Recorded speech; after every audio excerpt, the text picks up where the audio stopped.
So tell us, how does somebody become a social media influencer? Do we have like a week to talk about this? Um, that's a good question. Oh, stop. I would say you need to figure out you need to figure out who do I want to be publicly? You need to figure out how do I want to brand myself? Because if let's say you want to become a newscaster, but your Instagram is full of shirtless pictures or food or things that don't really correlate to the brand you're trying to build, then no one will look at you and associate you with what you're trying to become. So I think the first step, which is the easiest step, is think about your skills. What am I good at? What can I do? What feels authentic to me?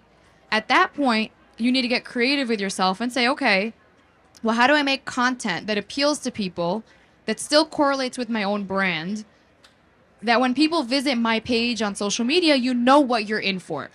I have a friend that just asked me for this advice, and he said, I want to become a motivational speaker.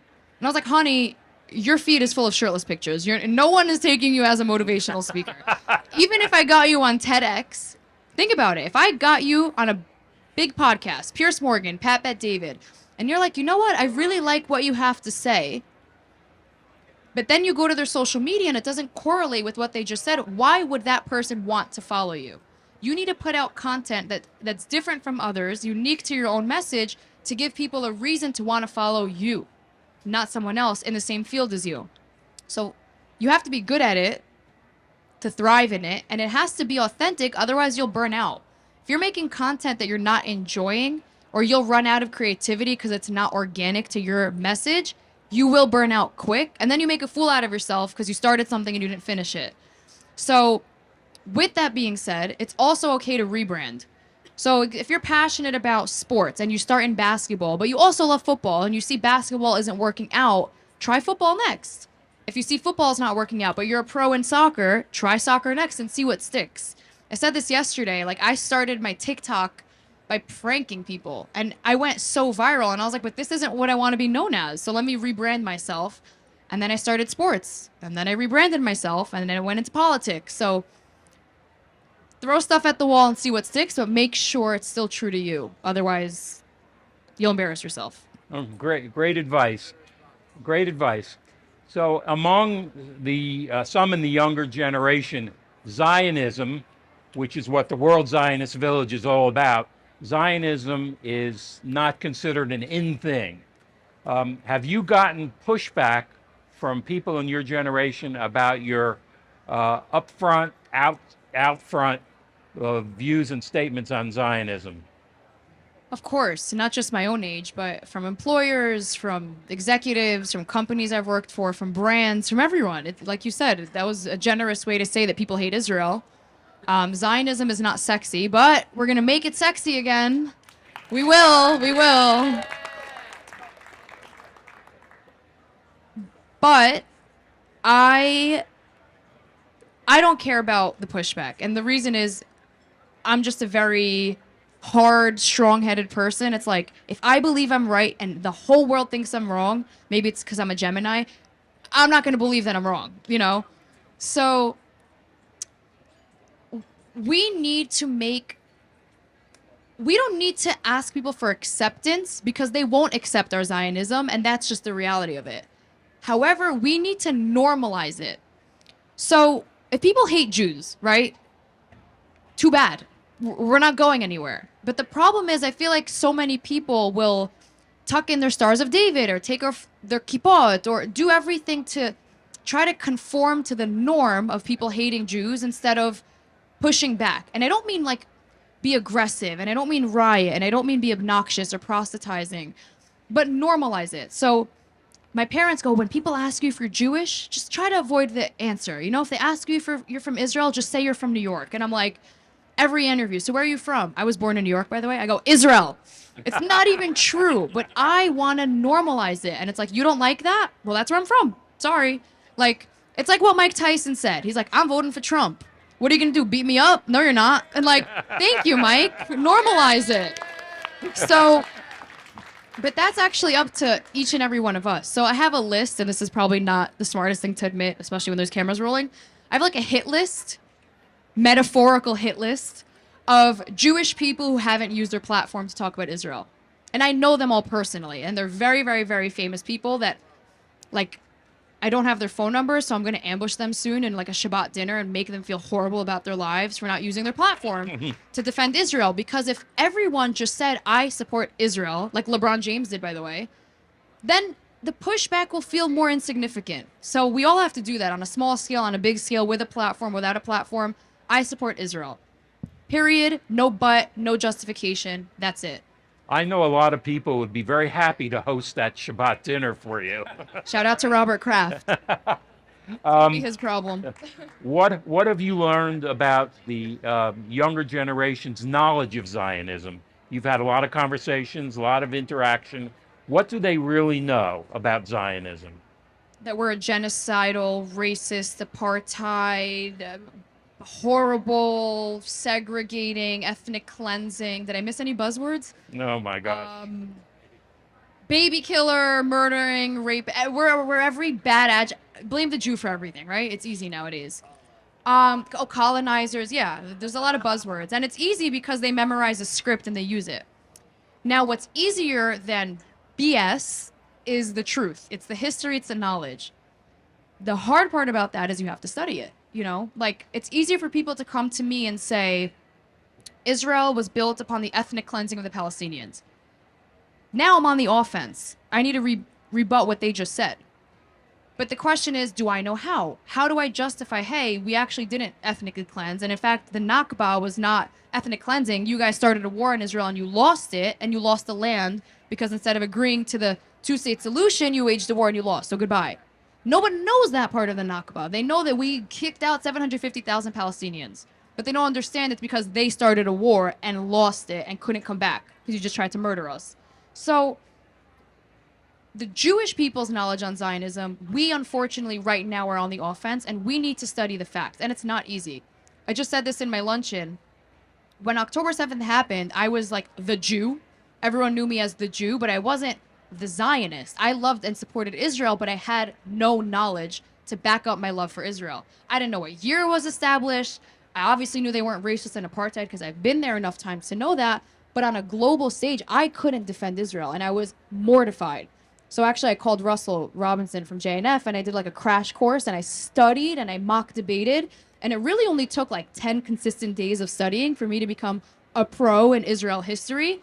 And then when they hit you with any lie, you know the truth. You don't have to think there and come up with something to counter their lie with a lie, because we have the truth in history. They don't. So their knowledge is this. It's not knowledge, it's a lie. But we need to, arm ourselves with the correct knowledge to be able to counter their statement, especially publicly. The need you just described is one of the purposes of the World Zionist Village, because we're going to create the educational foundation so that dozens and hundreds and thousands of young Zionists can come through and learn just what you had to take a crash course in. So thank you for giving me that line. I know you've been in Israel recently, after October 7th. What was your reaction? What's your observation? My first trip, so it was hard. It was hard for everyone. It wasn't just hard for me. Because before October 7th, I always make a joke. Israel, to me, is schnitzelim and matkot on the beach. It was never like a war zone, God forbid, or constant grief. And unfortunately, Israel is always under attack. But I never actually felt it as heavy as post-October 7th. So in December when I went, I saw Kfar Aza, I saw all the kibbutzim. I actually was in a shootout right by the border of Gaza. It was like traumatizing beyond. And I couldn't wait to leave. I told my parents I'm never going back to Israel after that trip. Now, the irony in all of that was October 5th, 2023, I got my Israeli passport. Because I said America, if Kamala wins, is not going to be safe for Jews. Well, Biden at the time. So, no, it's not about politics. It was just my opinion. I personally thought America was down a very, very dangerous road for Jewish people. And I said, I need a plan B. I need an escape plan. I know Israel will have my back. 2 days later, October 7th happened, and I was like, Dubai's looking really good right now. I don't know about you guys. And the truth is, I needed some time to like cope after my trip, and I ended up going back like 5 more times since then. But it was really hard to see like the only way I can describe it is the whole country is mourning.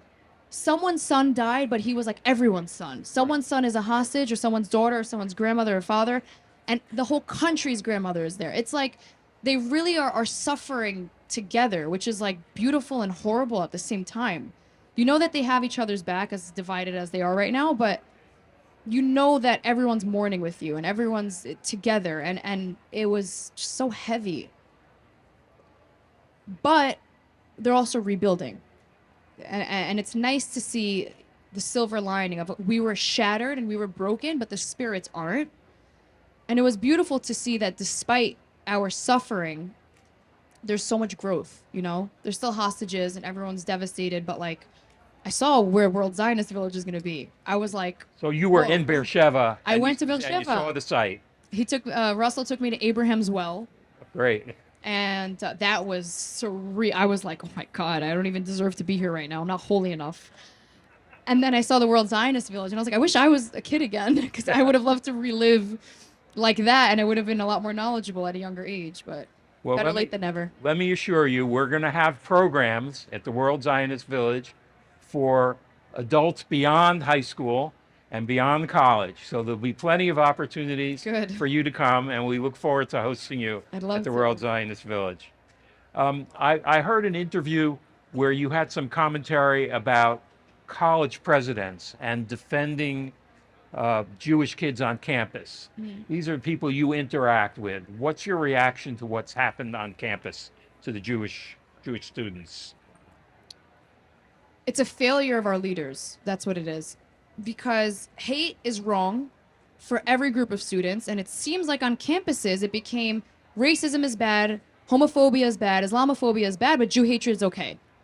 And they've normalized targeting Jewish students. They've normalized students being taken freaking hostage at Columbia, and students being locked out with their arms by the Palestinians and kicked off of campus with no repercussions. And that's, by the way, like a New York state problem, because in Texas you saw what they did to those college students. But the fact that they got away with harassing Jewish students, and they were going to jail like this, flashing peace signs because I know Alvin Bragg's letting them out the next day, that's a failure of leadership. Because if you are not afraid to target Jewish students, why would you stop? So we need to show them you're not going to get away with lawlessness. You're not going to get away with bullying Jewish students, physically harassing them. And that's, again, that's something Trump's going to fix. So he already said all it takes is strong condemnation. Like, I genuinely believe that if our leaders showed that it was unacceptable, people would think twice before harassing a Jewish student. Well said. I'd like to take some questions from the audience if we have one. You have a microphone? Please. Emily, I just want to say, sorry. I just want to say I'm a huge fan and I really appreciate you coming here. So given all the turmoil in Israel and everything that's been going on lately, how was Mar-a-Lago on the election night? And what do you think President-elect Donald Trump and Vice President-elect J.D. Vance are going to do for the state of Israel? Thank you. I love that question. Mar-a-Lago was awesome. I was so honored. I'm like, oh my God, that's our president. Like, whoa, why am I here? I'm like not cool enough to be here. What I loved being at Mar-a-Lago is this Magen David that I always wear. Every person was like, what a beautiful necklace. And they weren't talking about the diamond one. They were talking about the Star of David. And I said, how nice is it to be in a room of like tolerant people? By the way, I didn't see that many Jews in the room. I saw like a couple of Israeli people that weren't like visibly Israeli, but I heard their accent. But like it wasn't saturated with Jews, and yet everyone was like, how beautiful that you wear it so proudly. And I'm like, I don't know if the other side would say that. I think Trump has already shown his loyalty to Israel. I think Trump will show the world why Israel is important beyond just stating they're an ally. No, there's a good reason to be helping them, and we need their friendship and help. And he's already stated recently that he plans to show unwavering support to them. JD Vance has. He's going to let them finish the job without suffocating them. He said if there's any arms embargo imposed, he's going to remove it. He's showed he's going to help Israel. And the truth is, we need America's help. We can't do it on our own. Because if America doesn't have our back, I don't know if we could win this. So, yeah. Great question. More questions from our audience. And maybe one over here. Oh, I guess we'll do this side. Thank you. We'll come back to you. Hello. Do you feel like there has to be unity in Israel before we could truly rebuild? That's a good question. The easy answer is obviously. Do you think it's possible? But is it possible? That's the better question. It's easy to say, hey guys, okay, here's the problem. An Israeli will never understand an American, and an American will never fully understand an Israeli because you're just different. You're living completely different lives. And may we not know the suffering of the Israeli people right now, ever. From the outside perspective, when you look at Israel, to me, speaking in a safe room, they look vulnerable. Just like October 7th, and I'm not, God forbid, saying that's why it happened.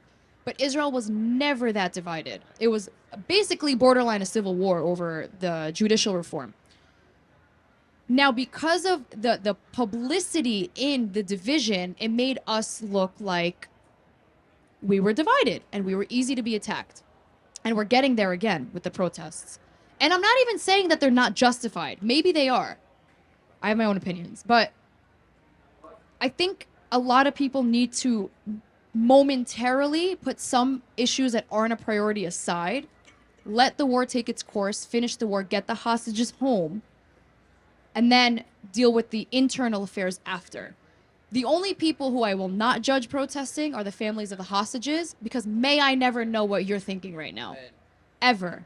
And I see there's so much outrage from Israelis, like, oh, hamishpachot shel hachatufim, they're doing fadichot for us, they're embarrassing us, and you cannot judge. When your child is in Gaza, like them, you can judge. Until then, let them protest as much as they want. That's not your problem.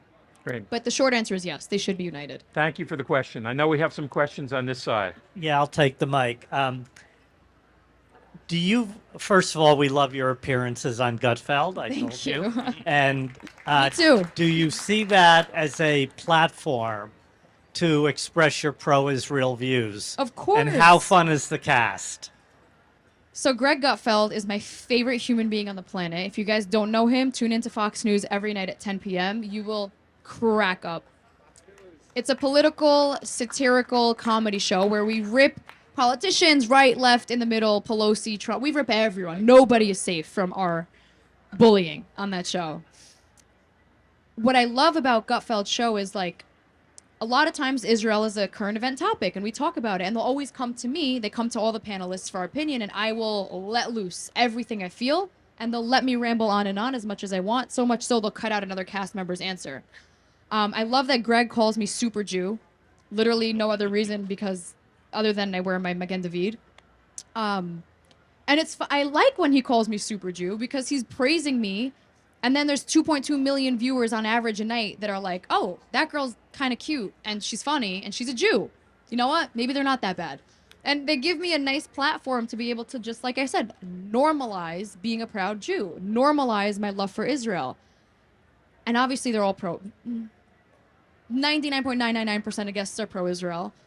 And it's nice to show the world, like, we're not in the minority. Most sane people love and support Israel. So yeah, I'm very blessed. I love that show. I hope to be Greg Gutfeld one day. Great. Another question from the audience? Yeah. We have in the back. Here we are. First of all, thank you so much for being here. So I'm a student at the University of Michigan, where no Yikes. doubt it's been horrible.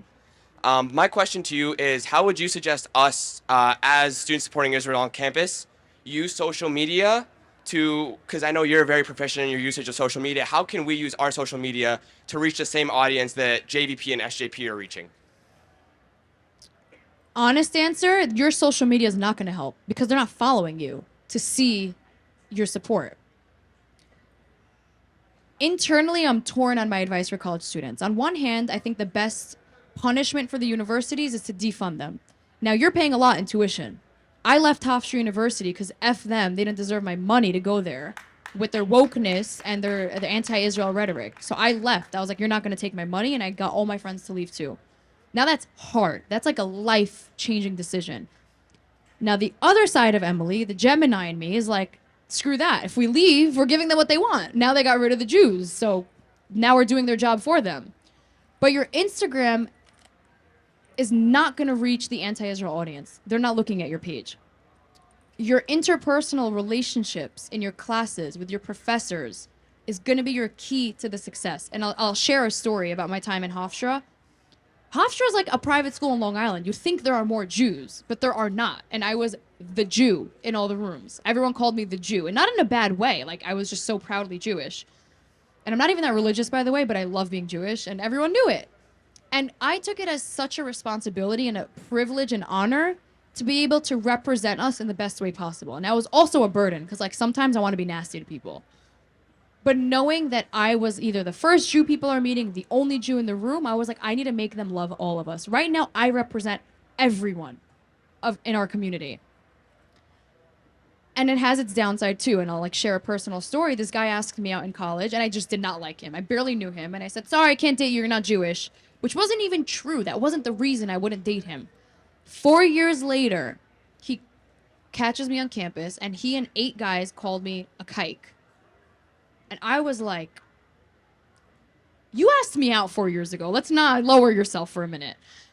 And he said, you think you're better than me. You think you guys are the chosen ones. You think you have this white supremacy to you, and that's why I wasn't good enough for you. And I was like, I'll be honest with you right now. I just don't like you. It had nothing to do with the religion. Now, maybe it did, but that was not the answer I should have given him, because I just made him anti-Semitic. Imagine how bad I felt. And now he told all his friends, look, she's a white supremacist. She thinks she's better than us. So it's that personal relationship that made the difference. It's not going to be social media. And if you're not like such a social person, for the sake of us, go become a social person. Join every club.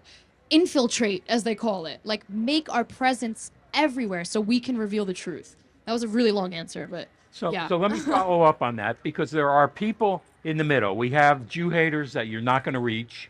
We have people who are supportive of Israel and fighting anti-Semitism. They don't need to be convinced. But there's a group in the middle that doesn't know, doesn't understand, doesn't feel threatened, doesn't feel like this deals with them. Aren't they a worthwhile target? They're the most worthwhile. And I wouldn't say you can't change the other side. The ones in the middle, you need to carefully think your approach, because you don't want to do what the Palestinians are doing. I promise you, they're not getting anyone on their cause by these disgusting, vile protests that they're doing, and Free Palestine everywhere they go. They're not getting anyone to agree with them on any matter whatsoever, because they're being animals. We need to do it in an elegant way that's not proselytizing, meaning you don't want to shove it down someone's throat and make them nauseous. So what I do, and this is like kind of stupid, but when people ask me where I'm from, like I said, I'm not from Israel. I'm Israeli by choice, but I was born in New York. And just to spark a conversation about Israel, I'll say, oh, I'm from Israel. Or, oh, I'm Israeli. And they look at me funny, like, because they don't know anything about Israel. All they know is there's a war. So they're not pro or against. And they go, and how's that? And I'll just be like, it's really frustrating right now that the narrative just paints people like me to be evil. And I won't give them all the info at once. Like, I'll make it a progressive conversation. I'm like, it's sad that they're demonizing people like me who genuinely want peace and genuinely want to see the Middle East in a better place. And it's just so sad that they're just like targeting us right now. And I feel a little bit unsafe, and I hope it ends soon. And then they'll start asking you questions on their own. Oh, but what do you mean? What lies? And then you have the chance to have a conversation that's not like, oh, I wasn't looking for it, but since you asked, here's the info. It's strategic. Very good. Everyone, you're from Israel. Very interesting. Very good approach. Any other questions? In the back here. Do we have a microphone? It's coming. Hi, thank you very much. My name is Tanya. I'm from Israel, but I'm from Moscow.